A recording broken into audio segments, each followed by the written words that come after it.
Hello అందరికీ, ఈరోజు మీకు తెలంగాణ స్పెషల్ రెసిపీ సర్వపిండి ఎలా ప్రిపేర్ చేసుకోవాలో చూపిస్తున్నాను. దానికోసం కొంచెం బియ్యం పిండి, కొంచెం కలర్ కోసం పసుపు, రుచికి సరిపడా ఉప్పు, కొంచెం కారం, 1 టేబుల్ స్పూన్ అల్లం వెల్లుల్లి పేస్ట్, సన్నగా తరిగిన మీడియం సైజ్ ఆనియన్,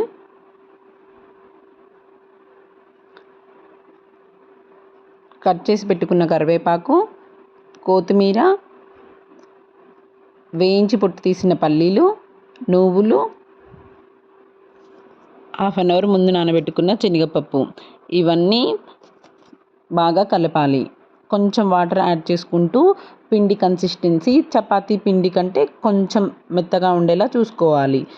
మరీ గట్టిగా కాకుండా మరీ లూజ్గా కాకుండా పిండి కన్సిస్టెన్సీ చపాతీ పిండి కంటే కొంచెం స్మూత్గా ఉండేలా చూసుకోవాలి.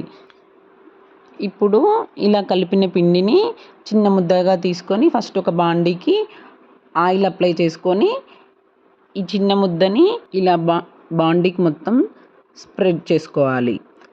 ఇది మరీ పలుచగా ఉండకూడదు, అలానే మరీ మందంగా ఉండకూడదు. ఇలా అంతా ఈవెన్గా స్ప్రెడ్ చేసుకుంటూ ఉండాలి. ఇలా బాండీ మొత్తం కవర్ అయ్యేలా స్ప్రెడ్ చేసుకుంటూ ఉండాలి.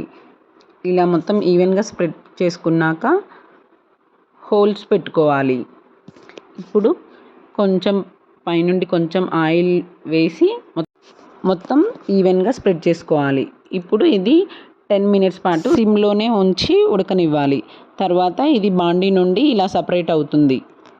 అంతే, ఎంతో టేస్టీగా ఉండే సర్వపిండి రెడీ. ఇది best tea time snack recipe.